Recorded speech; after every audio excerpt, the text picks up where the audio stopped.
Hello, good morning student. Today I will you explain chapter 4 in summarized way. The Mughals. Mughals. Jahiruddin Muhammad Babur was the founder of the Mughal Empire in India.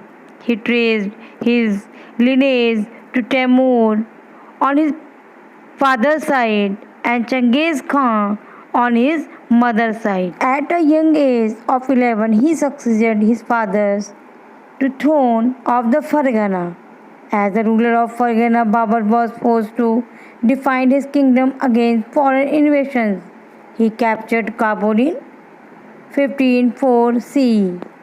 Attracted by the tales of the India's wealth, he started planning to expedition of the India. Babur got this opportunity in 1524 CE when the Daulat Khan Lodi, the powerful Afghan governor of Punjab, asked Babur to help him defeat Ibrahim Lodi, the Sultan of Delhi. Babur readily agreed and defeated Ibrahim Lodi in the first battle of the Panipat, fought on 20 April 1526.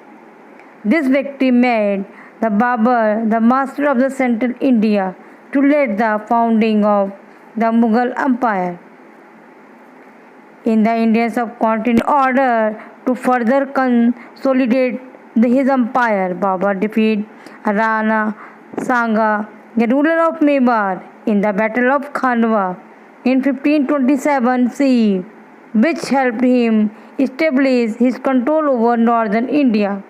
His conquest of the forts of Gwalior, Mewat, and Dholpur. He also annexed a large part of the Alwar from Hassan Khan. Babur died in 1530 CE. Babur's personality was great combination of brilliant military general and enlightenment emperor. He was learned in Persian and Arabic. His autobiography, the Tuzke Babari or Babarnama, written in Turkish language, is considered as one of the classics of the world literature. In this book, he describes the flora and fauna of India in great detail. He is also credited with having made the gunpowder popularly. After his death, the Babur was succeeded by his son Nasiruddin Muhammad, better known as Humayun. He faced a series of problems after ascending the throne.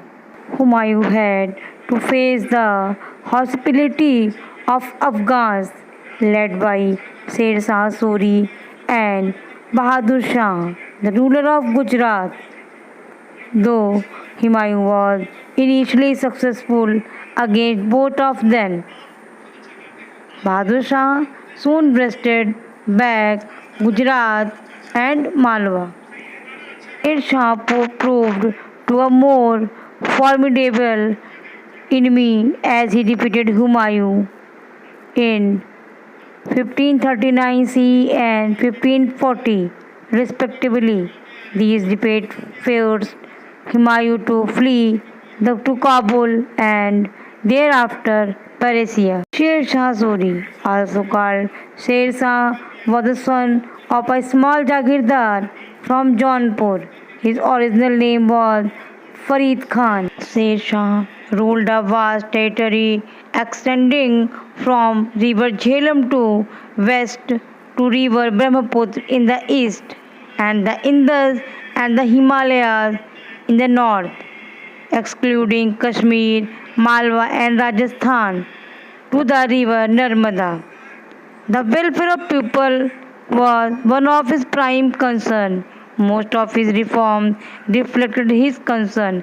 Great as a conqueror that he was, Sher Shah was greater still a ruler. He was the first Muslim ruler of India who displayed a real aptitude for the civil government. His short rule was marked by the beneficent reform in every branch of administration, for administrative convenience, Sher Shah divided his whole empire into 47 divisions called sarkars, and these were again subdivided into smaller administrative units called parganas.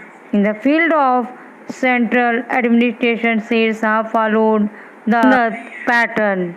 There were four main central departments, which were follows: Diwane Wazirat, Diwane Arz, Diwane Insha, Diwane Rasalt.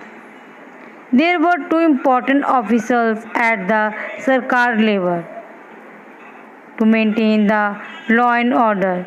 Municip, a municipa to supervise the revenue collection.